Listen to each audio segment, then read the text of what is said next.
You may remember Dick Gregory as the hip, acid-tongued nightclub comedian of the 60s whose outspoken political views so rankled the FBI that an internal memo called him demented. Or you might remember him as the civil rights activist, or the man who fasted for nearly 2 years to protest the Vietnam War, or the man who has devoted himself to stamping out world hunger. At 57, his life has been more chaotic than calm, but he says that's what happens when you walk the path he's chosen. I chose to be an agitator, and there's one interesting thing about being an agitator.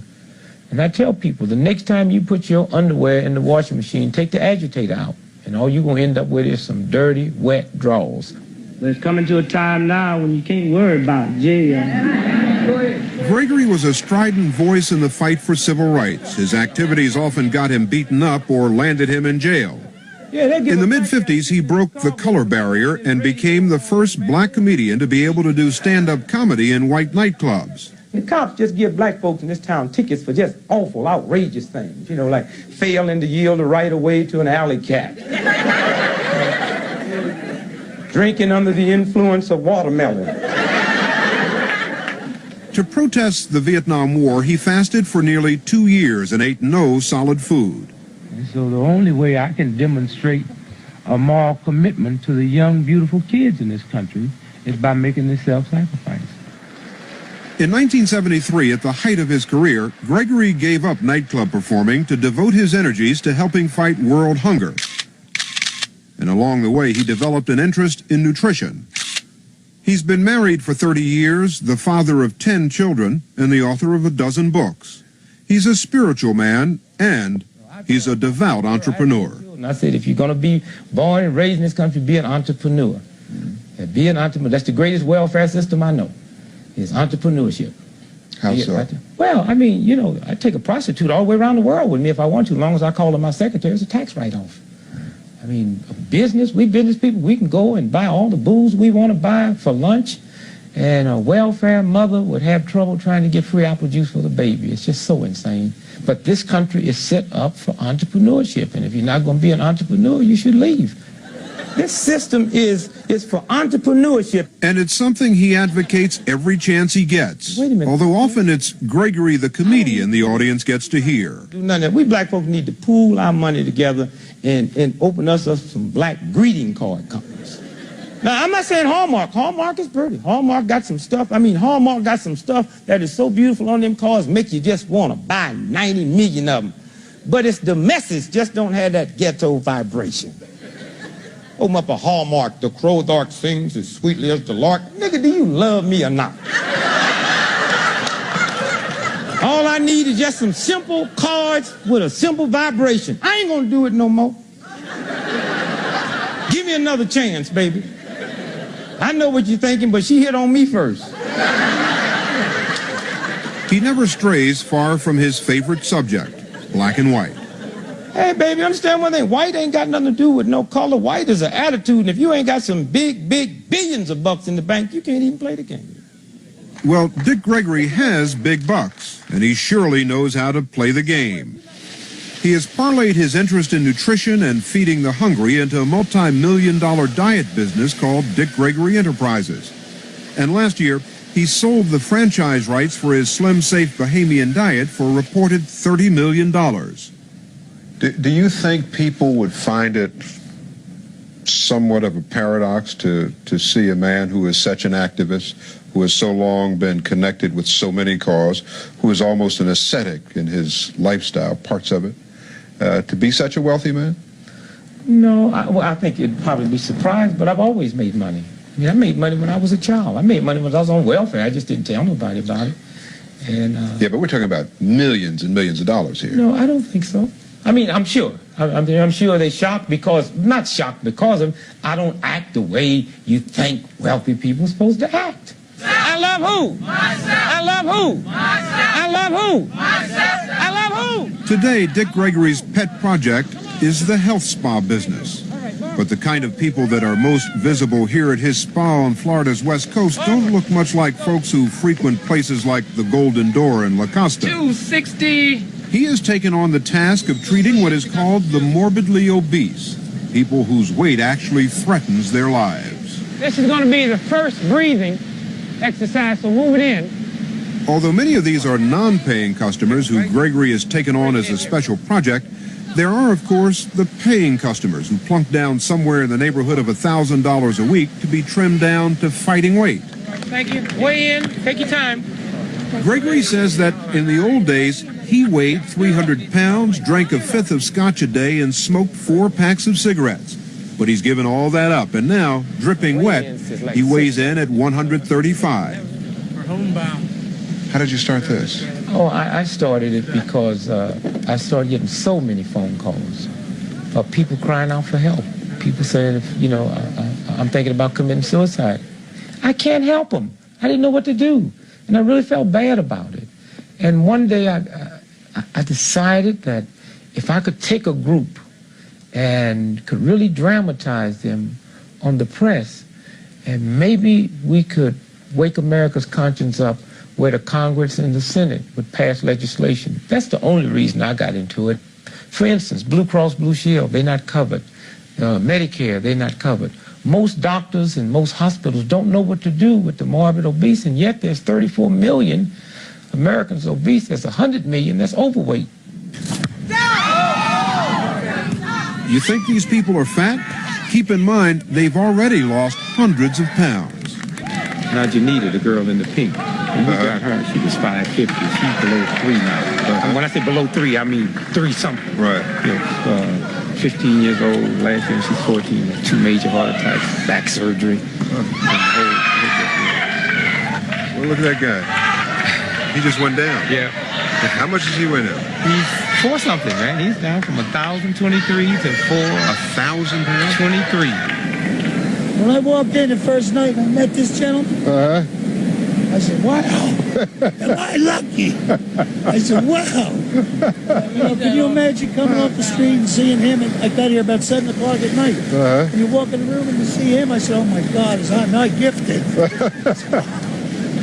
So he's about as big now as you were when you came here, huh? Yeah, I was 364.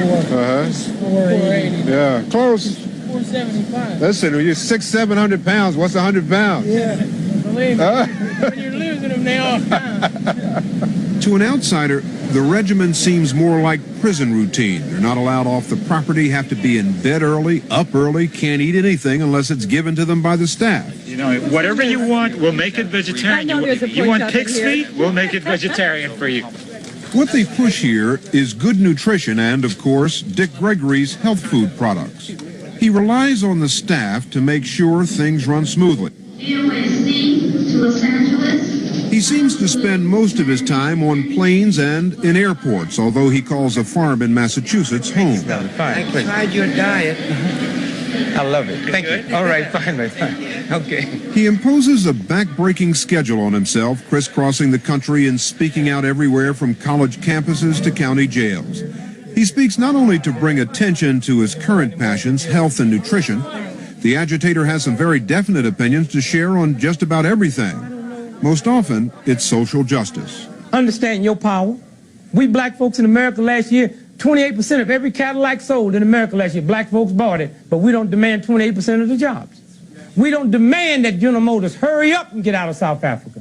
Think about a system that spends more money to put you in jail than it would cost to send you to Harvard. And you black folk, y'all the last ones ought to do crime. Because you know you're not going to get a fair shake when you get caught. And you poor white folks, ooh, you know, you ain't nothing but niggas. That's right. Oh, you know that. What about the word nigger? You use it, you've used it here, you use it in your speeches, you use it in books. To a lot of people, it's still a red flag word. Well, to a lot of people, it's still an uncomfortable word to hear. Well, I have to explain that two ways. One, I'm a social satirist. And I take privileges that social satires are able to take.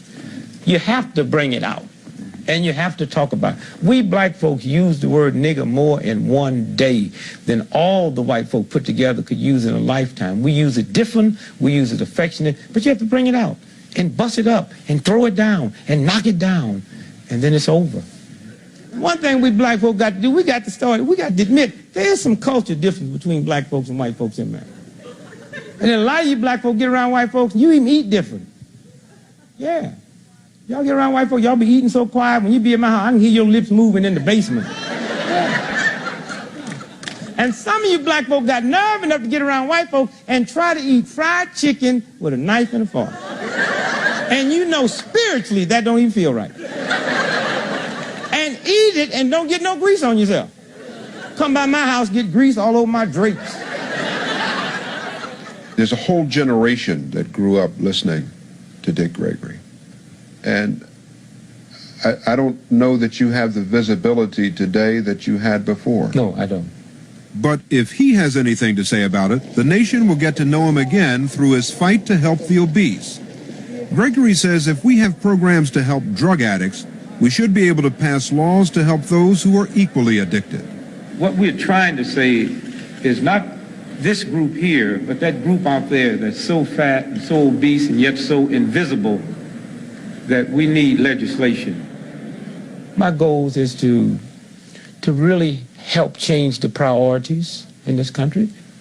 I would hope that I could get a leadership position, that I could change the whole food industry, because I think that this nation will never be a great nation, will never be a strong nation. Great nation is not a gun or a bomb or Air Force. A great nation is a nation that has the healthiest people mentally and physically. 301. 301.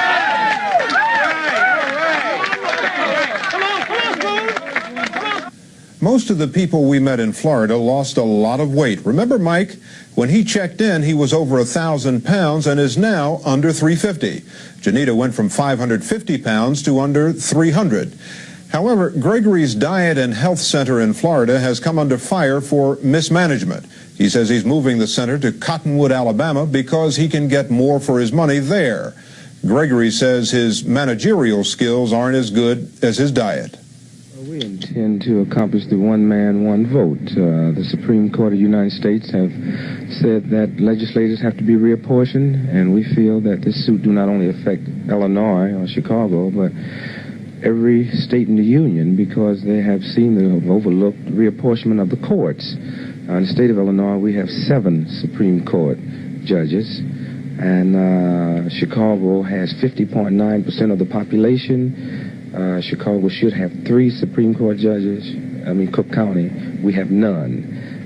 We've been told that they're going to justify this, but we have to wait till the judges die. And I don't feel that I have to get a constitutional right or be protected under the one man, one vote out of the obituary column. The Chicago suit, with its emphasis on the civil rights aspects, is just one part of the During the early morning lull in the riots, while it lasted, some Negro leaders met at the ambassador to talk with the press. They included comedian Dick Gregory, who was injured last night. Assemblyman Dimely spoke first. The police must be blamed for everything that happened, but I do say this, that the absence of the police last night resulted in a great deal of looting and burning for 4 hours. I repeat, 4 hours. I stayed on the telephone calling the newspapers, the wire services on the police to come and provide some sort of protection to the people traveling that area and to the citizens of that area, and to no avail.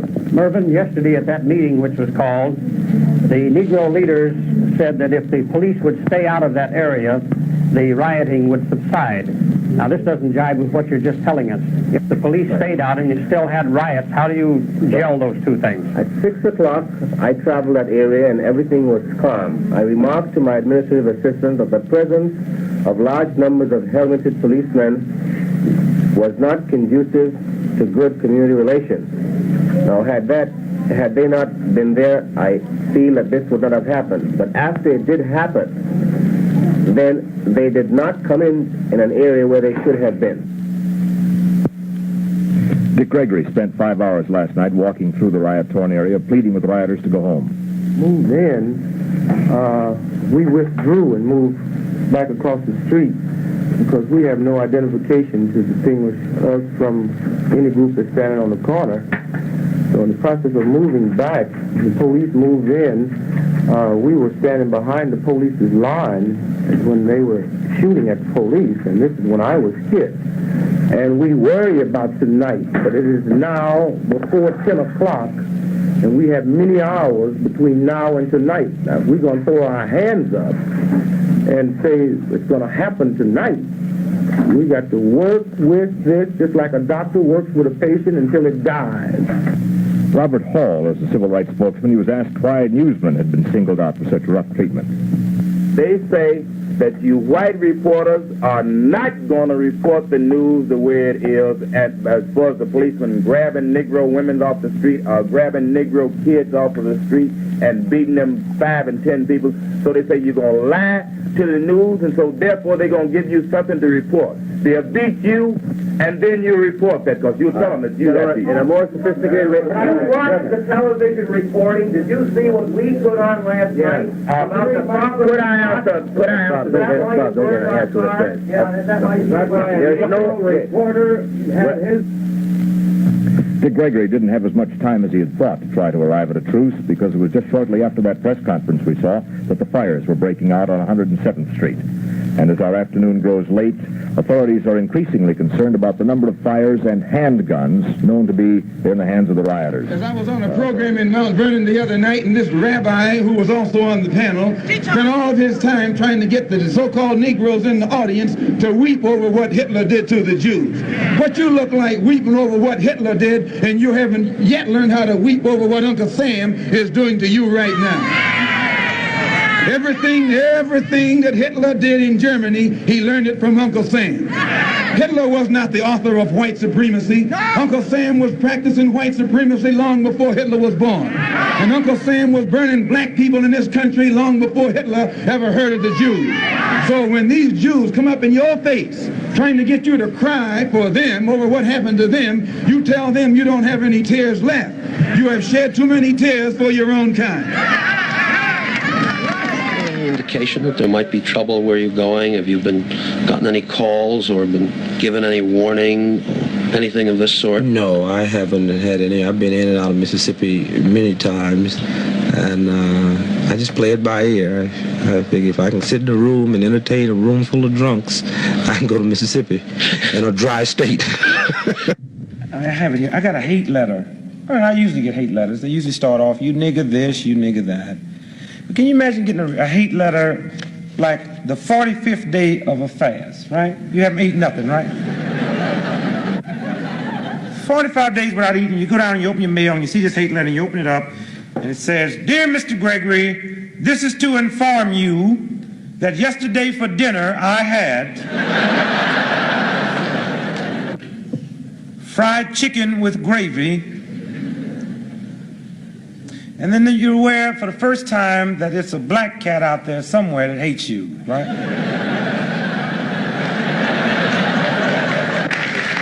I mean, you know, let's face it, we know you white folks eat a lot of fried chicken, but we know who eats it with gravy. Even if you're Richard Gregory, running for president is not easy when you're $40,000 in debt. Gregory's six-man staff has its hands full just keeping the creditors at bay. His campaigning is done by car, somebody else's car. No press bus, no reporters, no televised news conferences. Just an occasional spot on a TV talk show. There are not even enough Gregory for President buttons to go around. Gregory may preach nonviolence, but he does not preach nonviolently. I think the best way you can explain the Black Panthers to fools is tell them to go home, turn on television, and leave it on all week. And when Matt Dillon comes on, that's teaching you it's a virtue to shoot straight, that's a White Panther. If you want to know what a Black Panther is, paint Brother Matt's face black. And I tell you why. Just 100 years ago, when the black slave sister came to her... Dick Gregory can still make people laugh, just like he used to do in the nightclubs. But nowadays, his humor is for a purpose, and not just for profit. And now he is playing to a much different kind of audience. Gregory spends the bulk of his time on college campuses, talking to young white students. 6 years ago, Gregory was one of the funniest comics in show business. He made $250,000 a year and wore hand-tailored suits to camouflage his excess weight. Today, Gregory is bankrupt, and dressed in a workman's suit, he is preaching nonviolence and campaigning as a write-in candidate for president.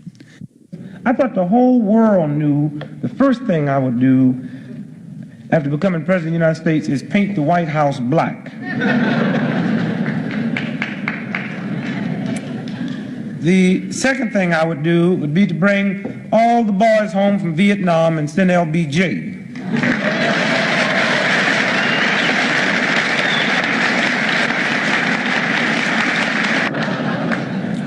And I'd have Eartha Kitt call him up every morning and say, "We working on peace feelers, baby." Most rich men who go broke don't mean to, but Dick Gregory did it on purpose. He left show business to take up a full-time career as the most prominent lone wolf in the civil rights movement. But Gregory says he would not have it any other way. The old Dick Gregory, the white man's Negro celebrity, is dead. Now there is Richard Gregory, the poor but proud black activist. I went south, and I marched right next to the nuns, which I thought was the safest spot. Very seldom you saw me up in front of the line, And in doing this, I got a manhood. It was the most beautiful manhood because I really got to see Negroes and white folks that were scared. And I realized this wasn't an issue of black against white. It was the issue of right against wrong. The United States Constitution talks about justice. And I think that we're being shortchanged because everybody's worried about communism. If America could become as frightened over injustices as she is over communism and wipe it out with all the vigor she's trying to wipe out communism, this would be a groovy country, and that in itself would be the greatest blow in the history of communism. Could Richard Gregory, the presidential candidate, ever go back to being Dick Gregory, the nightclub comedian? No, never. Hey, brother, what's the purpose of being here today? What's the purpose of being here today? Well, to be honest with you, some brothers called me up and asked me would I come by and Dick Gregory can still be a very funny man, but it is a tragic humor to a much different kind of audience these days. He knows he hasn't a chance of making it to the White House, but this is one candidate who would rather be Richard Gregory than be president. Richard Threlkeld, CBS News, with the Gregory campaign. 7-day hunger strike in Tehran. Gregory arrived in Paris, fearful, he said, that the Iranian crisis could mushroom into World War III unless it is resolved soon. The former comedian and civil rights activist, who weighed 155 pounds when he began his hunger strike, but who now weighs 110, warned that Russia is much more involved in Iran than most people think, and he urged the United States to do all it can to defuse tensions now. His suggestions: drop economic sanctions, unfreeze $8 billion worth of Iranian assets, send Secretary of State Muskie to Iran to negotiate the release of the American hostages. The average person in the street feels that if the American government, if people are attacking Iranians in America because of the hostages, but the business people will still ship their products against a boycott, and you can't make more than 12 cents profit on a box of grits, then the hostages to them, in their mind, represents $8 billion. So if the hostages never come back, the $8 billion never come back. And I think because of that attitude, I would strongly suggest that because the business community in America have violated the boycott, there is nothing that you cannot get in Iran that you couldn't get before. I think because of that, I would strongly suggest putting the release at $8 billion. If nothing else, it gets off the mind that it's a money thing. But most of the people in the street, and this is down the people that go into the stores and see the American products there, they really believe that if those hostages was killed in the morning, America would love it because it represents $8 billion. Gregory said he did not see any of the hostages while in Iran, but did talk to some of the militants holding them. He predicted the militants would abide by whatever decision the Iranian parliament makes about the hostages' future. Gregory says he will continue his hunger strike until the situation is resolved and, strength permitting, dramatize his commitment by staging a symbolic walk for peace between New York and Washington later this week. Don Cladstrup, CBS News, Paris.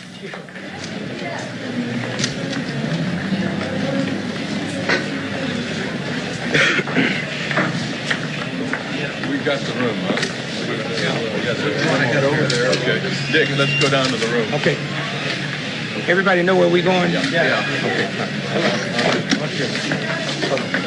Jim. Yeah.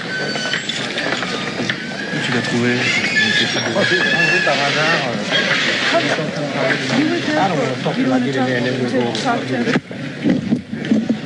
fight that long and don't eat. They just bug you and bug you and bug you. So I went by and told them today, I said, I'm on your Concord tomorrow. I don't want nothing to eat. I don't want nobody waking me up.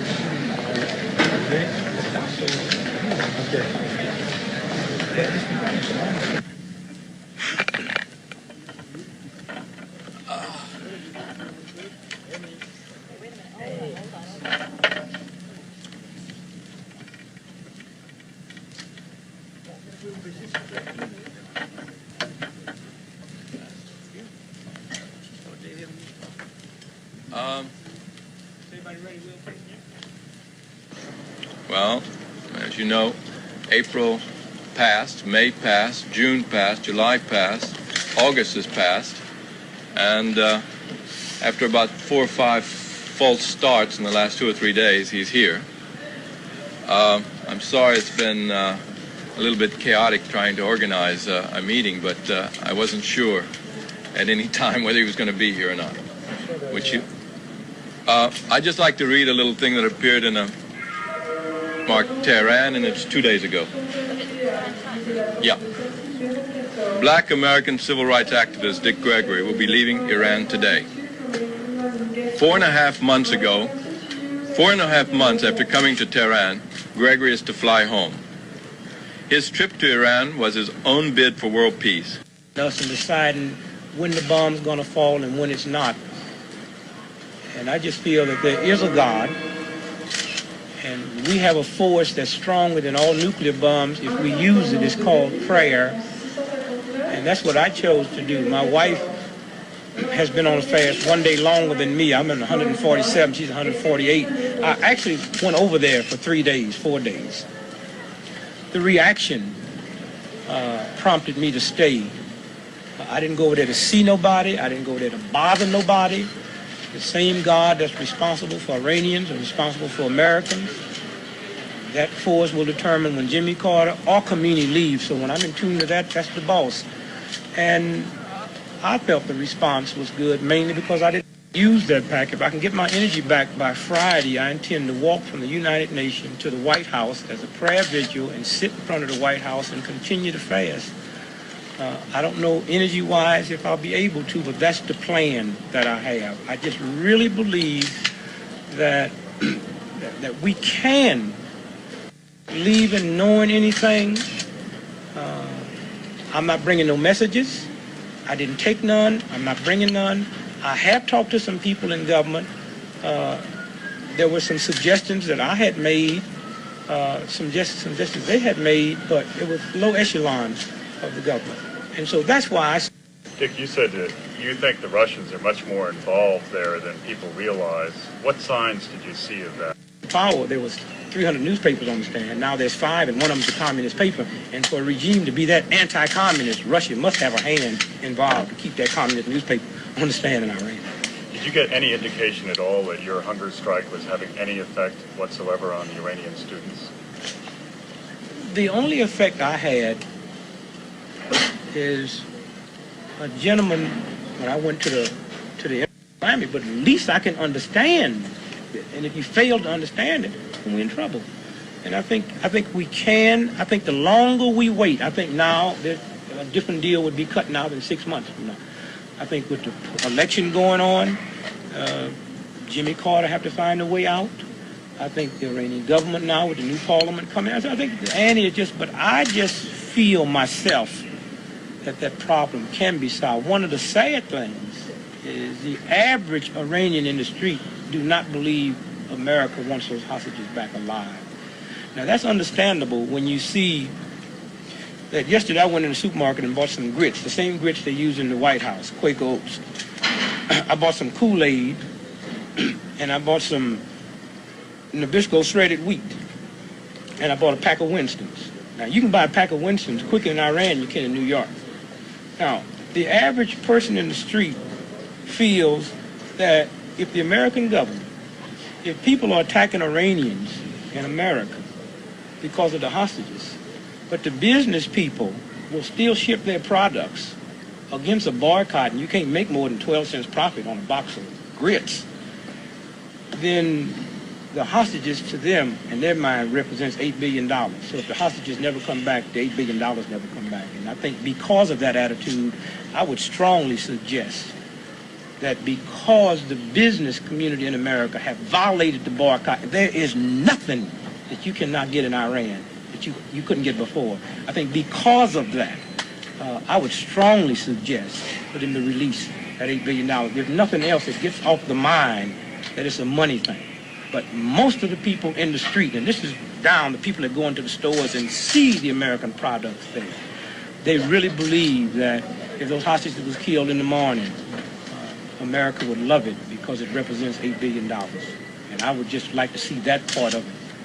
You stayed there, people came to see you. I didn't see that many, just praying, get up at 4 o'clock in the morning and pray till 12 noon and go to bed at 8 o'clock every night. You were there with several other Americans, weren't you? For about 3 days. But then the rest of the time you were alone? By myself, in that room? Yeah, I've gone some periods of 3 weeks without talking to anybody. No Iranians. And then, it's, in a country where you don't understand the language, it's kind of incredible. I know I'm a better person. I've really... What exactly did you eat? You didn't eat anything during this period? It depended. There were certain days, the first 8 days I was there, I did not eat or drink anything. The fact that after I realized that the amount of respect that some of the quarters was putting on a prayer vigil and a fast vigil, and I realized the faster I could lose weight, the more effect it would have. So this was the craziest fast. I would go 3 days sometime without taking anything, and then 1 day with water, or 3 days with fruit juice, and 2 days with water. And then every so often someone would come by, and the effect it had, it was just, I got a letter yesterday from a Revolutionary Guard that had just come back from Kirk's. And the respect that a soldier would write to someone that swore against killing and believed killing is wrong, it's just incredible. The effect of not eating. Everybody likes to eat. Did you not eat at all in the entire period? The whole period I've been there. And I don't intend to eat until something happens. How do you feel? It depends. When I got off the plane in Frankfurt, I was very weak. How long are you going to be in Paris? I'm leaving out tomorrow at 11 o'clock on the Concorde. I'll be in New York, and then I'll be in the dentist office.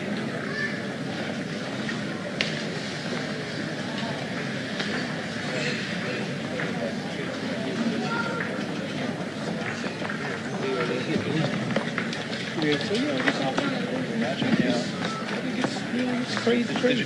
We didn't bring home every day or anything. You can. Well, not only that.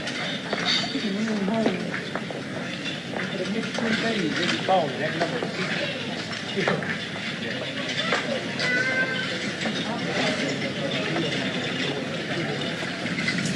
Yeah, good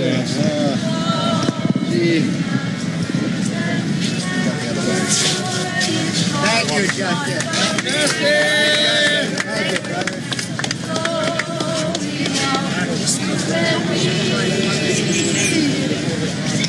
I'm voting in public side.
understanding, people know they're not alone. Will the circle be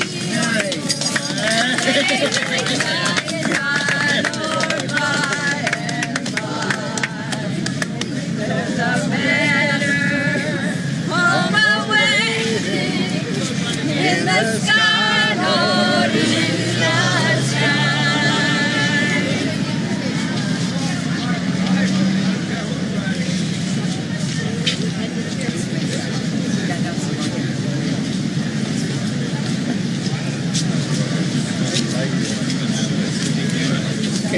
Together for what we work for what must be done. Love each other in all that is all my people are one. Right on, Patty. Get together for what we work for what must be done. Love each other in all that is all my people are one. Kneel together for what must be done. Love each other in all that you do. Till all my people are one. Thank you, Jim.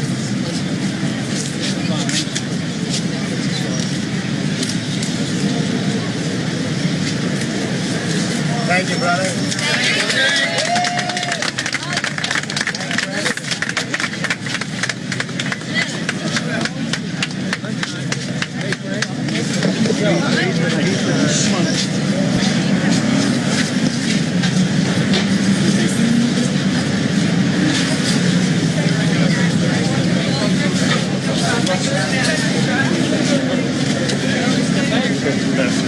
Hey, fellas with a price, give us a break. We're just stand back a little bit.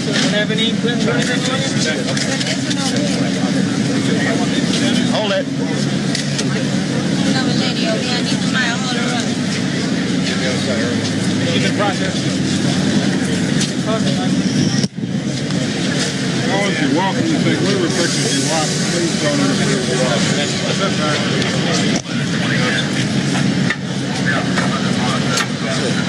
We clear now in the...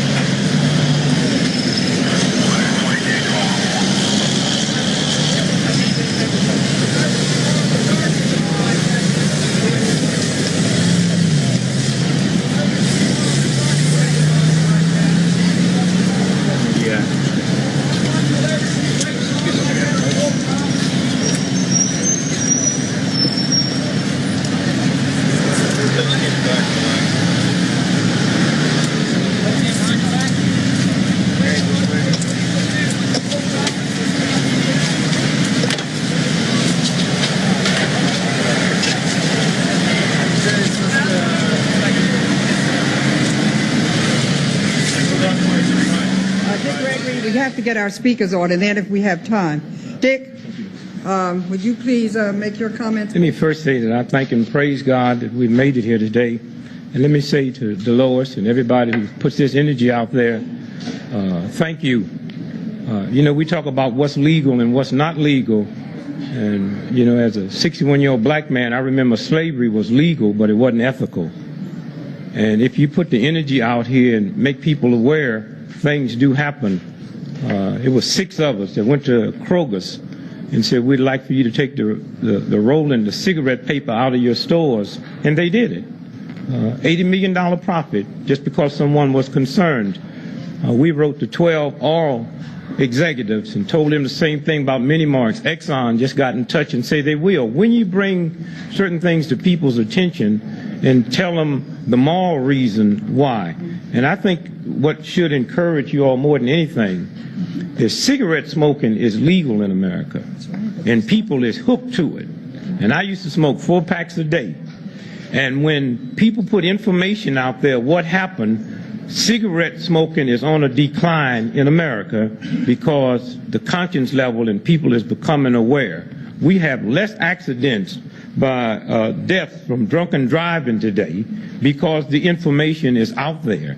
And so as long as you put information out there, you're going to have one group of people that the minute they get that information, they're going to say yes and stop. And I think if you look at the Hustler magazines and all of those magazines, no one ever thought that some concerned people would go into 7-Eleven stores and they would have to put little bands around those. And so I just say, you know, what you're doing, you know, it's going to work. It's going to take. But we have to understand you have to interfere with the commerce of America. And if you don't interfere with the commerce, and we have to let folks know that we African Americans have $400 billion cash flow every year. And when you start letting folks know economically, and there's a lot of our children that listen to us. There's a lot of our children when we go and say, and a lot of our children, they have a strong economic force out there. But trust me, they get it from us. When I told my 10 black children they was all going to black colleges and they've been in white neighborhood, they started rumbling and my wife got upset. I said, trust me, none of them's working. You know, we finance these schemes. And so I just wanted to come here today and say thanks. And you have made a difference, and you will make a difference.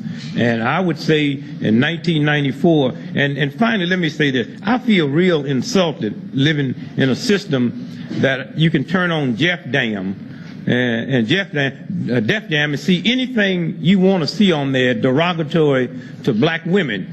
But if someone came up with a genius that black folks were singing opera every week better than anyone ever had, we couldn't find an hour every week to showcase that. And so it is very important that we go out there and deal with it and say to the whole world that we as black folks do care what is going on. And again, I just want to say thank you to the press and thank you to those of you who worked so hard. Thank you. God bless you. WL's position is the same as the ones that's been taken. I can't speak for WL. Kathy was on her way here, but they have decided, along with the other stations, that they're not going to run that type of stuff. And again, we just say thank you. Thank you very much. Now, for our next speaker, I asked him what kind of bio did he want. He said, I'm just a brother. Now, you tell me if anyone out there know Brother Dick Gregory. Thank you. Thank you. Let me first say that we thank and praise God that we all made it here safely today. And we pray to God that your return and my return will be equally as safe. We told him. Black woman! Black woman! 2 years ago, Minister Farrakhan summons black men to Washington, D.C. And 1.5 million black women that day knew where your husbands was. Today, I say to black men all over America, if you're looking for your black woman and don't know where she is, she's in Philadelphia. She's in Philadelphia. God bless you. We say to you today, we black men thank you, sisters. We know you could do it. And do me one favor. Don't get caught up with the press talking about how many y'all was here. When they ask you how many, just say goo gobs of black folks and let them figure out what goo gobs mean. That's right. When we leave here today, we will go back home with a new life and a new spirit. But understand, we are doing nothing new today. When they talk about the black family, we've always been the black family. The strongest two forces that ever existed in the history of America have always been the black woman and the black church. That's why both of y'all have always been under attack. And so I say to you today, this morning at 5:30, when I went out to the prayer vigil and I saw that rain coming down so strong, I say God has blessed the black woman because no life can ever be born unless the water breaks ahead of it. And so we in a new life today. I leave you today, I say thank you, black woman. I say thanks to the black ancestors. Thanks to the Honorable Elijah Muhammad that knew who he was. Thanks to the Martin Luther Kings, the Malcolm X, the Civil Rights Movement, the Dorothy Heights. Thanks to Dolores Tucker that took on gangster rap by herself. Not a black man, but a black woman. And I say to you, thanks to Maxine Waters that's been out here on the forefront saying to the CIA, we're not going to tolerate you bringing dope in the black community, then blaming it on the black family. The black family have never broken down. We hear them talk about we got to get back to the days of the family. When did America ever have a family? When they came over here and beat up and killed the Indians and stole their land? When they stole us and made us work for free? When a Jew couldn't walk down the street without changing their last name and their nose? When an Irish Catholic died just because they was Irish Catholics? When 2 Italians went to the electric chair in Massachusetts just because their name was Sacco and Vanzetti? Ask the Irish, ask the Italians, ask the Asians, ask the Hispanics, ask the white women, when have we ever been a family? We are closer to a family today than ever before in the history of America. Take that back home, family. And I say to you, black woman, know who you are. People said it's not going to work. We don't know who these 2 sisters are. You don't have to know who black women are. Just know that they black women, and that's enough to know. And so I say to you, black woman, they don't call hurricanes for nothing. The reason they're not hurricanes because hurricanes is named after the black woman. All hurricanes start in West Africa where the slaves was put on the ship. And all hurricanes stay under the water and follow the same path that the slave ship followed. No slave was offloaded on those ships until it got to the Caribbean. No hurricane jumps above water until it gets to the Caribbean. And then it hits this country and go all the way up the East Coast to Maine. And Canada is right across the street from Maine. And Canada's never had a hurricane because Canada's never treated black women the way America has. Know who you are. Know your power. Know your strength. And I leave this with you. Listen to me good. Communications is the river. Understanding is the ocean. All of us determine how fast that river gets to the ocean is determined by how many dams you have to go through. Black woman, you've been through one dam after another. No, you are ocean. You are ocean. And so I say to you, when you look in the mirror at yourself, when you go back home, and black brothers, listen to me good, never ever again refer to your black woman as being strong and your pickup truck as being beautiful. Your pickup truck is strong and your black woman is beautiful. And understand that. And sister, know that. And I leave you with 2 things. A butterfly can fly all the way across the Atlantic Ocean. It can fly all the way across the Pacific Ocean, but the bald eagle can't make that trip. Know who you are, butterfly sister. Thank God we came to Philadelphia. Because a bunch of white men came to Philadelphia one day and they wanted to talk about liberty, but they didn't represent liberty. And they knew that. So they took a bell and they say, we will let the bell be the symbol of liberty.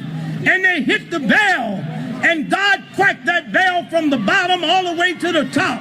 And anytime you look at the Liberty Bell, you're looking at a quack, quack, quack. When I look out here at you today, there's nothing quacked about your liberty. Black woman, keep on liberating us. Keep on leading us to freedom. And remember one thing, the CIA have dropped drugs in our neighborhood and blamed it on the black family. We have said to the CIA and to America, If they didn't give Maxine Waters the documents that she needed to prove the truth, then we were calling for a boycott against Thanksgiving and Christmas is on. And to my black sister, I say to you tonight, when the clocks get set back, I vow to you, black woman, with the pain you've been through, I will fast and pray and never eat another drop of food in my life until the CIA is out of business. Join me with prayer. Thank you. God bless you. Peace be with you. Dick Gregory, everyone! Dick Gregory! Legend and civil rights activist. Dick Gregory has died. CBS 2's Christy Fajardo is live in Hollywood at Gregory's Star on the Walk of Fame with more on his life and his legacy. Christy. Yes, Serene, Dick Gregory's talent and his fame earned him this star here on the Hollywood Walk of Fame. But tonight, his contributions to the civil rights movement is also being remembered. My brother called me. They about to repossess my car. What must I do? Don't park in front of the house. That was Dick Gregory in a 2009 TV special, but he became famous decades earlier in the early 1960s, satirizing segregation and racism. He was one of the first African-American comics to play white nightclubs. He began his career in the Army, but got his big break in 1961 when Hugh Hefner booked him at the Playboy Club. He was also the first black comedian to sit on the couch on The Tonight Show, and later used his celebrity to champion desegregation and equality, trading stand-up for sit-ins at civil rights rallies, and stayed active in politics over the years. Tonight, words honoring his legacy are pouring in on Twitter. Singer John Legend writes, Dick Gregory led an amazing revolutionary life, a groundbreaker in comedy, and a voice for justice. The Reverend Jesse Jackson tweeted, he taught us how to laugh, he taught us how to fight, he taught us how to live. Dick Gregory was committed to justice. I miss him already.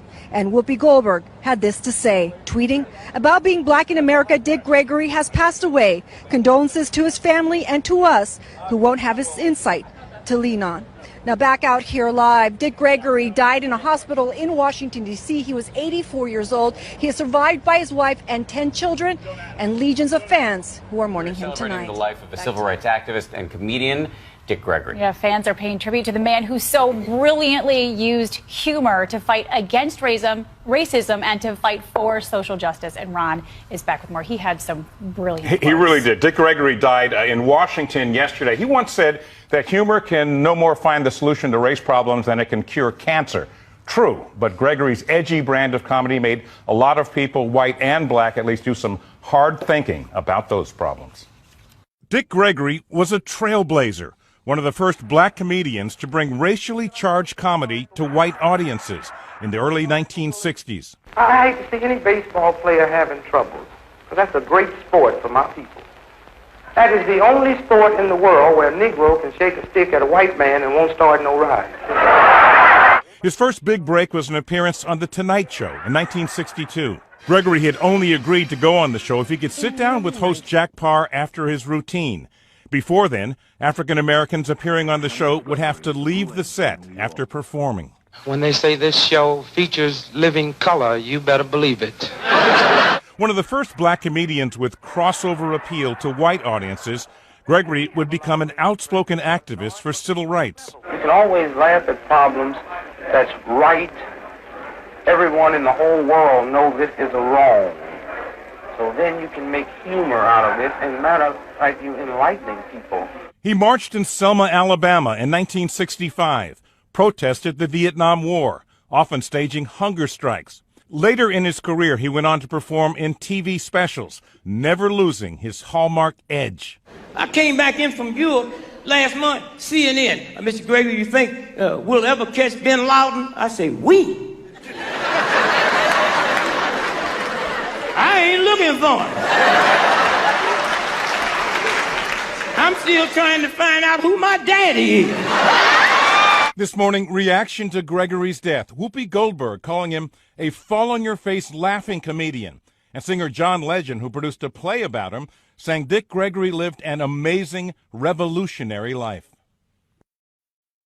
And a few years ago, Dick Gregory was asked how he wanted to be remembered. He said, quote, I am the turtle Hard on the outside, soft on the inside, and willing to stick your neck out. He was 84 years of age and certainly willing to stick his neck out. It's an important time to be having this conversation in America. Absolutely. And very, very funny comic. Absolutely. One of the jokes that I read in the newspaper was he said that he spent 9 months at a sit-in at a lunch counter, and when it was finally integrated, they didn't have anything he wanted to eat. All that time. Yeah. All right, Ron, thanks for bringing us that story.